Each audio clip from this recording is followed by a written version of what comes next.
Partons à la découverte d'un des monuments les plus visités de Bretagne. Dans le département des Côtes-d'Armor se dresse, sur un cap rocheux dominant la baie de Saint-Malo, un splendide vaisseau en pierre de grès, Fort-la-Latte, connu également sous le nom de château de la Roche-Goyon. Il fut classé monument historique en 1925. À Fort-la-Latte, des visites guidées sont organisées et tous les ans, des événements comme les médiévales font revivre le monument au temps des chevaliers du Moyen-Âge. Allez, attention pour le bout de feu! Depuis 1931, le fort est restauré et entretenu par la famille Jouon des Longrets. Tiphaine, la fille des propriétaires actuels et l'une des gestionnaires du site, nous présente ce remarquable monument.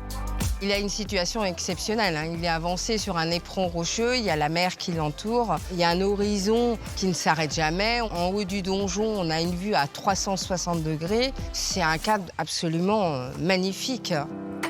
Jouissant d'une localisation unique en France, Fort-la-Latte a été construit comme système défensif stratégique contre les assaillants ennemis anglais et hollandais.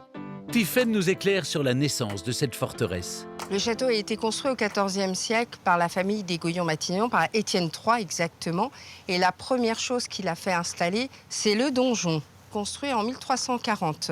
Un petit peu avant la grande épidémie de peste noire, pendant les guerres de Cent Ans et pendant les guerres de succession de Bretagne. Le fils d'Étienne III Goyon achève de bâtir le fort jusqu'en 1380 en y ajoutant des tours, un corps de garde et un pont-levis pour repousser l'ennemi qui venait de la terre et de la mer. Le château a été assiégé en 1379 pendant les guerres de succession de Bretagne. Il a été attaqué une deuxième fois par le duc de Mercœur, chef militaire des ultra-catholiques, des ligueurs, en fait, a ordonné la destruction d'une partie de la forteresse. Et là, malheureusement, le château va connaître à peu près 90 ans à 100 ans, un siècle d'abandon. Suite à cette invasion en 1597, le château fut pillé et incendié afin que les Goyon-Matignon ne puissent plus y résider. Fort-la-Latte fut alors réduit à son donjon. Fin XVIIe, Louis XIV demande à Vauban de fortifier l'Hexagone. Vauban détache une partie de ses ingénieurs. Ici, c'est Siméon de Garangeau. Il est intervenu au Fort-la-Latte. Au niveau des murailles, il transforme et il installe surtout des batteries de canons face à la mer, parce que l'ennemi au XVIIe arrive de la mer. C'est en effet à partir du XVIIe siècle, sous le règne de Louis XIV, que le château reprend une place stratégique. Il assure la défense des côtes et veille à la protection de l'important port de Saint-Malo qui commerce alors avec le monde entier. Siméon Garangeau y installe alors une arme redoutable, un four à boulets, dont les vestiges sont toujours présents au Fort-la-Latte. Tiphaine nous explique le mécanisme de défense employé à l'époque en cas d'attaque. Ici, vous avez le foyer, à ce niveau-là. C'est là où on enfournait le bois. Il fallait que le four monte à une température de 950 degrés. Ça prenait 14 à 15 heures. Ici, vous avez l'arrivée des boulets. Les boulets rouges glissaient dans cette gouttière de pierre, arrivaient jusqu'à la demi-sphère sur le côté. Après, le canonnier le prenait avec une pince, l'amenait jusqu'au canon, en n'oubliant pas que tout cela était incandescent. Alors, on faisait rougir les boulets de canon pour incendier les bateaux ennemis qui s'approchaient un petit peu trop de la côte. Une manipulation de boulets très périlleuse, car il fallait encore que le canonnier parcourt 200 mètres pour les emmener jusqu'au canon. Sous Louis XIV, il y avait, selon les périodes, de 5 à 8 gros canons. Les cadences de tir, c'était un boulet toutes les 3 minutes, sur une distance de 700 mètres. À partir de 1892, Fort-la-Latte fut vendu à divers propriétaires privés avant d'être racheté en 1931 par Frédéric Jouon des Longrets, qui a entrepris de lourds travaux de restauration. Guénolé, le frère de Tiphaine, travaille également au château et connaît par cœur l'histoire de son grand-père, amoureux de vieilles pierres. Frédéric Jouon des Longrets, mon grand-père, était un universitaire breton, professeur de droit et d'histoire. Il passait ses vacances dans le coin et il rêvait, depuis tout petit, d'acheter ce château fort. Lorsqu'il a acheté le château en 1931, le château était très ruiné.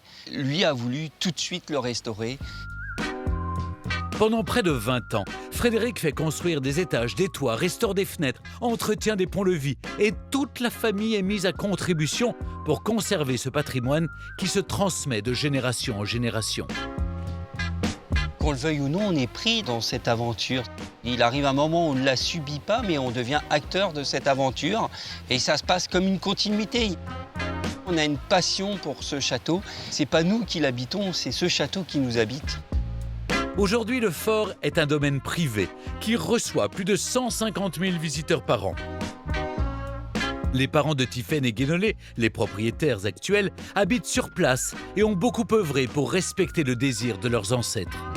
Mon grand-père a toujours eu en tête d'ouvrir le château au public pour deux choses. Il y a un aspect financier, puisque des structures telles que celle-ci coûtent extrêmement cher au niveau des restaurations. Ça veut dire que les visiteurs sont des mécènes. Et deuxièmement, vous avez envie de partager le fruit de votre travail, ce que vous avez fait. À quoi ça sert tout ça d'entretenir s'il n'y a personne pour en profiter, pour le partager ?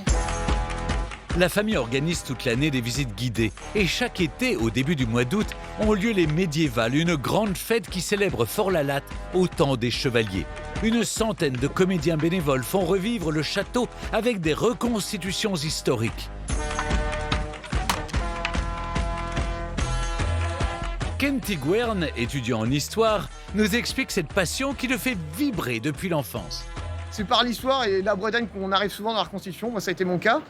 Et avec mes frères, puis avec des amis, on a commencé par les épées en bois, et après à vouloir faire ça avec des choses de plus en plus réalistes. Et la reconstitution s'impose étant donné qu'il y a des gars qui l'ont fait il y a 500 ans de manière plutôt efficace. On va reprendre ce qu'ils ont fait et essayer de faire le plus réaliste possible. Voilà l'horizon! Là-bas! C'est anglais ou c'est pirate? Faut être vigilant, les gars. Ils n'ont pas de pavillon, c'est anglais.